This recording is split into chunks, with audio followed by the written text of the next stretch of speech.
use rice, you need to be sure to use Japanese rice. It's the sticky white rice. You really can't use any other kind of rice but Japanese rice for sushi. They use a different measuring system for rice there, so we converted it to American measuring systems. And you'll look, it's at 2 1/4 cups. That's what you'll need to make rice.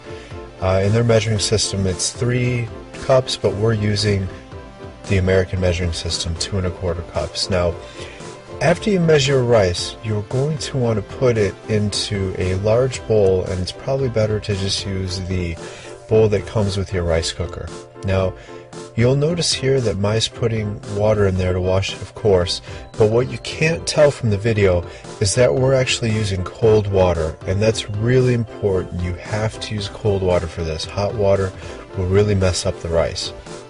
Now, please notice that it comes out kind of a milky white, and that's of course exactly why we're washing it.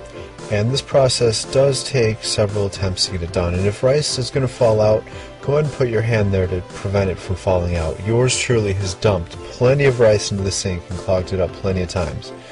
Now, even before we add water again, you can go ahead and mix it up like so. Our wonderful Japan housewife model is explaining or showing how to do that, if you will. Now, once again, we're going to add some more cold water. Please notice that we're putting in just enough to cover the rice. We're not filling the bowl all the way. There's no reason to do that. And once again, rinsing out the white milky water that comes after you wash the rice. And it's probably a little difficult to tell from the video. Our model here is doing it very firmly, but not enough to fracture the rice or anything like that. You certainly don't want to go overboard with how rough you are being with the rice, but you want to be firm and quick movements to wash it properly. There we go, re-rinse it again, and she is of course making it look easier than it is to not get rice all in your sink.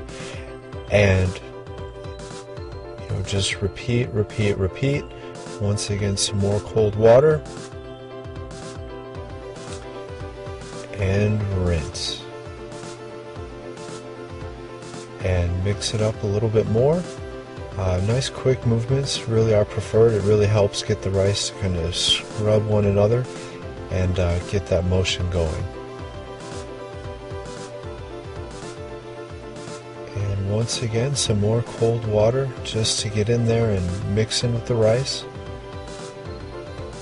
And you'll notice the water is becoming a little bit clearer.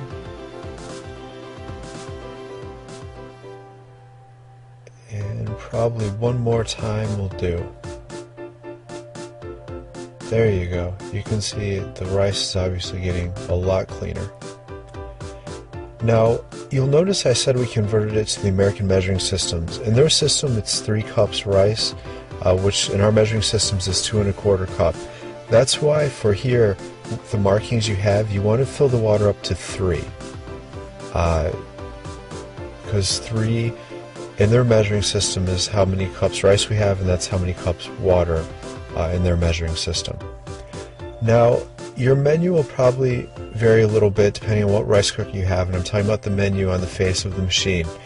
You'll notice here we have sushi setting, and we have the little arrow pointing to it. That's the setting you want. You push the menu button to get the triangle to move around, and once you have it on sushi, you have your rice washed and the water in there, you push the cooking button, and in about 45 minutes to an hour, you'll have your sushi rice.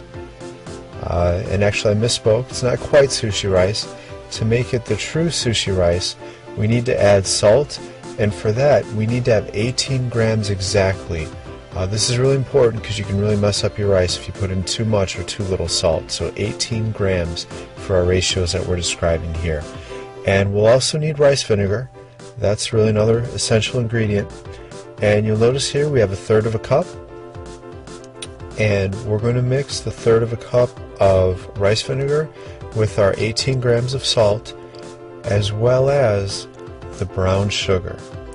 Now, for the brown sugar, we're going to use a packed 1/4 cup to mix together to make our rice stew. Rice stew is what it's called in Japanese, and it's the mixture that you mix with your sushi rice to give it that flavor and that kick that you get when you go to the Japanese restaurants.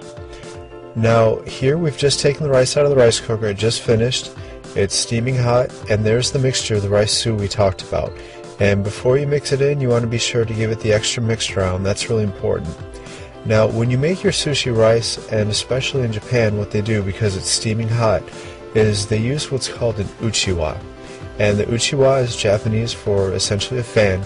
And what they do is they use the fan to pretty much fan the steam away from the rice while they're mixing it. So it really helps with the consistency. Yours truly is going to step away from the camera and help our Japan housewife to fan the sushi while she mixes in the rice stew. That flickering there is me actually fanning the rice with the uchiwa off camera. Now, you'll notice we just poured it right on top and kind of mixed it around. There is a special technique for mixing in there. You'll notice the housewife is doing a mix around and then slicing the rice and pulling it around. And slicing the rice and pulling it around. Slicing the rice and pulling it around. Now, you want to be sure, just like when we washed it, you don't want to be too rough with the rice. When you do that and you start breaking up the pieces, really that's not what